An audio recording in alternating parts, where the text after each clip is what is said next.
ஒவ்வொரு தொகுதிக்கும் மாவட்டத்துக்கும் பல பணிகள், அந்த பணிகளை இந்த 5 ஆண்டுகளில் செஞ்சு கொடுத்திருக்கிறோம்.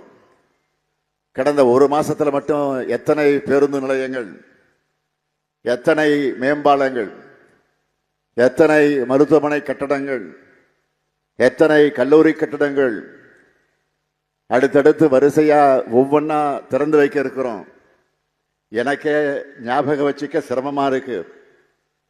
நீங்க ஒவ்வொருத்தரும் உங்களுடைய பகுதிகளில் திறந்து வைக்கப்பட்டிருக்கக்கூடிய பணிகளை பற்றின வீடியோக்களை லோக்கல் பேஜ், வாட்ஸ்அப் ஸ்டேட்ஸ்ன்னு ஷேர் பண்ணிட்டே இருங்க. நாம பண்றது மக்களுக்கு தெரியணும்னா முதல்ல நாம அதை பத்தி முழுமையா தெரிஞ்சு வச்சிருக்கணும்.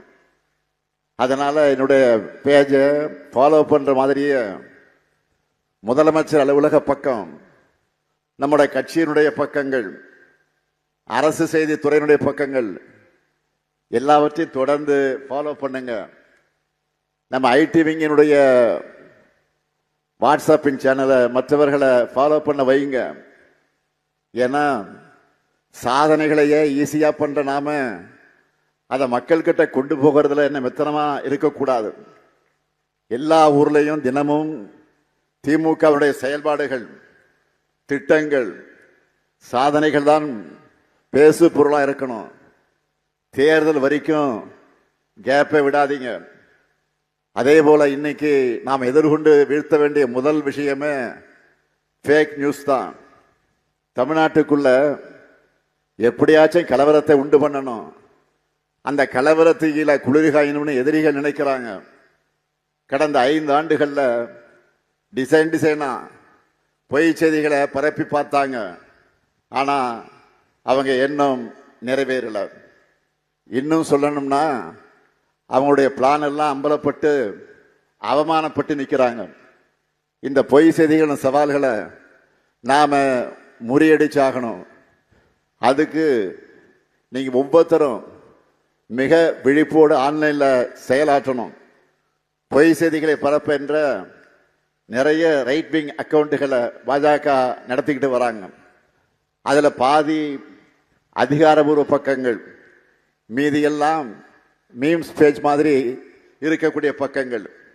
இப்படி எதுவா இருந்தாலும் நம்மை பற்றி ஒரு பொய் செய்தி பரப்புறாங்கன்னா உடனே ஆதாரத்தோட கமெண்ட்ஸ் ரிப்ளைன்ஸ்ல நீங்க பதிலடி கொடுக்கணும்.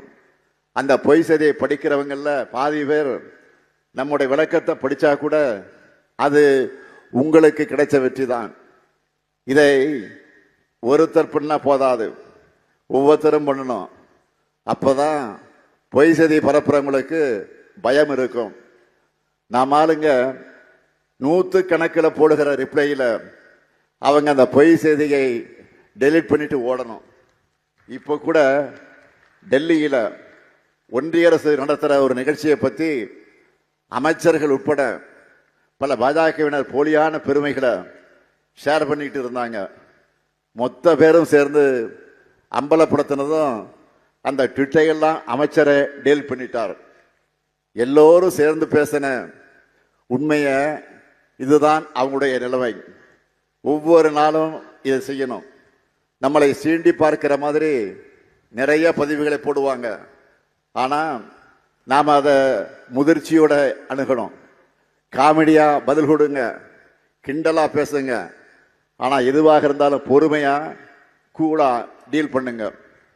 அவங்களுக்கு வந்தா ரத்தம், நமக்கு வந்தா தக்காளி சட்னி என்ற நினைப்புல தான் செய்தி சேனல்களும் தேர்தல் ஆணையம் கூட செயல்படுது. அதனால நீங்க